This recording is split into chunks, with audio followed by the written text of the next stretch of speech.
योजनाएं बहुत सारी हैं, पॉलिसीज बहुत सारी हैं, किसानों के लिए काम तो पेपर पे बहुत हो रहा है लेकिन जमीन तक पहुंचता नहीं है। पुअर इंप्लीमेंटेशन, योजनाएं बनती हैं लेकिन वो इंप्लीमेंट नहीं होती।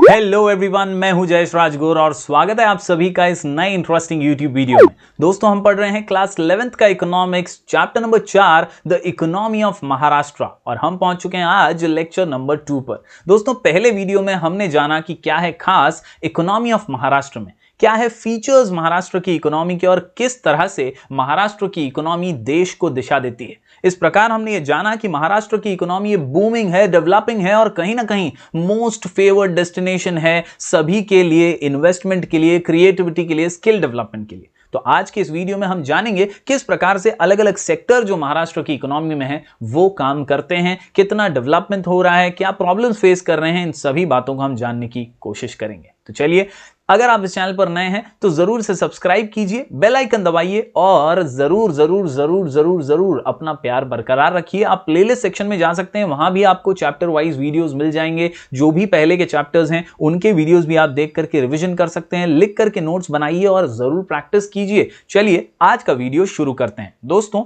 सबसे पहले आज बात करेंगे हम एग्रीकल्चरल सेक्टर की। यस, आज का ये वीडियो एग्रीकल्चरल सेक्टर पे फोकस्ड है। इकोनॉमिक डेवलपमेंट ऑफ महाराष्ट्र में खेती बाड़ी का बहुत जबरदस्त योगदान रहा है। दोस्तों, हमारा देश पहले से ही एक एग्रेरियन कंट्री है, यानी खेती प्रधान देश, और इसमें महाराष्ट्र के किसानों का भी जबरदस्त योगदान है। Agriculture and allied activities play an important role in the economic development of the state. हमारे राज्य की तरक्की में भी खेती बाड़ी का बहुत जबरदस्त योगदान है। कई बार हमने देखा है किसानों की बुरी हालत हो जाती है और इसीलिए हमारी सरकारें भी उनका कंट्रीब्यूशन समझते हुए उनके लिए अलग अलग योजनाएं निकालती रहती हैं। दोस्तों, as per Economic Survey of Maharashtra 2017-18, the share of agriculture and allied activities यानी खेती बाड़ी और उससे जुड़ी हुई एक्टिविटीज, फिर वो डेयरी हो, एनिमल हस्बेंड्री हो या कोई भी अन्य एक्टिविटी जो खेती बाड़ी से जुड़ी हुई है, इन सभी एक्टिविटीज का जो ग्रॉस स्टेट वैल्यू एडिशन होता है वो 12.2% है ड्यूरिंग 2016-17 एज अगेंस्ट 15.3% ड्यूरिंग 2001-2। यानी कहीं ना कहीं ये जो है ये गिरता हुआ ट्रेंड है। कहीं ना कहीं खेती बाड़ी से इंटरेस्ट लोगों का जा रहा है और यही रीजन है कि हमारा किसान आज स्ट्रगल कर रहा है। कहीं ना कहीं ऐसा माहौल है कि किसान का बेटा खुद भी अब किसान नहीं बनना चाहता। कहीं ना कहीं ये तकलीफें, ये प्रॉब्लम्स देखता हुआ ही ये ट्रेंड हमें दिखा रहा है कि भैया कैसे खेती बाड़ी एक पॉइंट पर हमारे इकोनॉमी को बूस्ट कर सकता है, लेकिन कहीं ना कहीं ट्रेंड जो ये बता रहा है वो ये बता रहा है कि भैया जो ग्रॉस वैल्यू एडिशन है वो तो एग्रीकल्चर का अब कम होने लगा है। बढ़ते हैं दोस्तों आगे कुछ इंपॉर्टेंट बातों पर। ये है general problems in agricultural sector.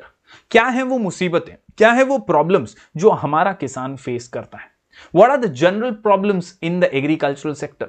दोस्तों, कुल मिलाकर के 10 प्रॉब्लम्स की लिस्ट है। 10 पॉइंट्स का यह आंसर हम इसे कह सकते हैं और इन्हें याद करने के लिए, अच्छे से लिख करके प्रैक्टिस करने के लिए, एग्जाम में अच्छे से प्रेजेंट करने के लिए हमारा शॉर्ट कोड है डाई आपली। डाई आपली, डाय आपली। जी हां दोस्तों, याच्यात फक्त डाई आपलीच आहे। याद रखिए, एग्रीकल्चरल सेक्टर के जनरल प्रॉब्लम्स आता डाई आपली। Yes, D for decrease in the average size of land. D से decrease in the average size of land. पहले खेत बड़े बड़े हुआ करते थे लेकिन अब धीरे धीरे धीरे धीरे किसानों ने कुछ खेती की जमीन बेच दी, कुछ बट गई बच्चों के बीच। कहीं ना कहीं जो एवरेज साइज हुआ करता था जमीन का, लैंड का, वो अब डिक्रीज हो गया है। डी से decrease in the average size of land holdings leads to low farm productivity, यानी इसी की वजह से जो फार्म प्रोडक्टिविटी है वो अब लो होने लगी है। इसके अलावा दूसरा डी है दोस्तों dry land and inadequate irrigation facilities. Yes my dear students, सिंचाई, इरिगेशन की फैसिलिटीज ये किसी भी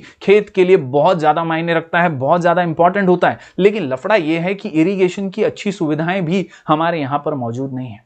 कई बड़े बड़े घोटाले भी इरिगेशन से जुड़े हुए महाराष्ट्र में हो चुके हैं और इसीलिए देयर आर ड्राई लैंड और प्रॉपर सिंचाई ना होने की वजह से किसान लो प्रोडक्टिविटी का शिकार बन जाता है। यह भी एक सबसे बड़ा जनरल प्रॉब्लम है जो भारत में, महाराष्ट्र में खास तौर पर फेस किया जाता है। डाई आपली के अंदर आई से increase in the number of small and marginal farmers, यानी अब बड़े किसान बचे ही कहां हैं।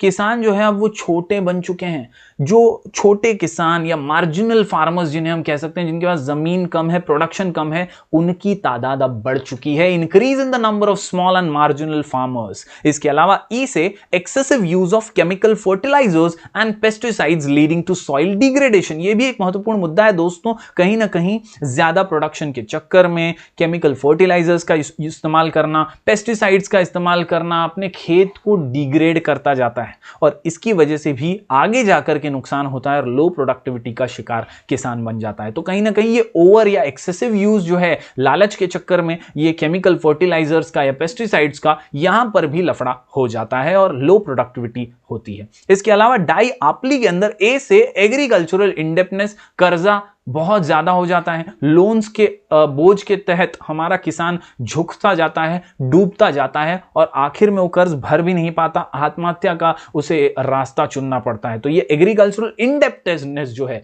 ये भी बहुत ज्यादा हानिकारक है। इसके अलावा पी से poor implementation of land reforms and adverse crop pattern. जी हां, ये बहुत ही महत्वपूर्ण पॉइंट है। योजनाएं बहुत सारी हैं, पॉलिसीज बहुत सारी हैं, किसानों के लिए काम तो पेपर पे बहुत हो रहा है लेकिन जमीन तक पहुंचता नहीं है। पुअर इंप्लीमेंटेशन, योजनाएं बनती हैं लेकिन वो इंप्लीमेंट नहीं होती। लैंड रिफॉर्म्स को यही योजनाएं कहते हैं दोस्तों। ये अगर अच्छे से इंप्लीमेंट हो जाए तो बहुत अच्छा काम हो सकता है किसानों के लिए, लेकिन वो नहीं होता। साथ ही साथ एडवर्स क्रॉप पैटर्न है, जिस क्रॉप को बेच करके पैसा मिलेगा वो ज्यादा उगाने लग जाते हैं। क्रॉप का परफेक्ट पर्टिकुलर पैटर्न नहीं है और इसकी वजह से भी किसानों का नुकसान हो रहा है। आखिर में अगर बात करें दोस्तों कुछ और पॉइंट्स की, तो यहां पर लैक ऑफ कैपिटल, पैसे की कमी, improper implementation of rural development plans, यानी गांव को विकसित करने के लिए, डेवलप करने के लिए प्रॉपर प्लानिंग नहीं है, और आखिर में lack of marketing facilities, impact of climatic changes. तो यहां पर हम किसान के तौर पर अगर देखें तो वो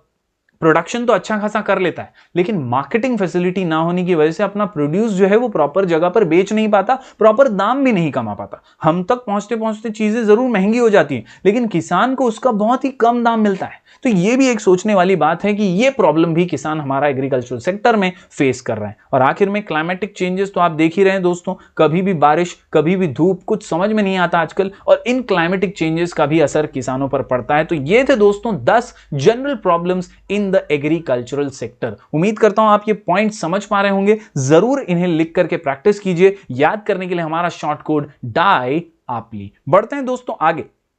ये कुछ ऐसे मुद्दे हैं जिनको जो हमने कहा पहले प्रॉब्लम्स देखे, तो अब ये सॉल्यूशंस हैं। यस, महाराष्ट्र की सरकार हर बार ये कोशिश जरूर करती है कि किस तरह से एग्रीकल्चरल सेक्टर के प्रॉब्लम्स को सॉल्व किया जा सके। Measures undertaken by the government for agricultural development, कुछ इकोनॉमिक सर्वेस के माध्यम से भी जानकारी इकट्ठा करते हुए, डेटा कलेक्ट करते हुए, ये पॉलिसीज और योजनाओं के माध्यम से कुछ कदम उठाए गए हैं, कुछ मेजर्स लिए गए हैं जो किसानों के हित में हो सकते हैं।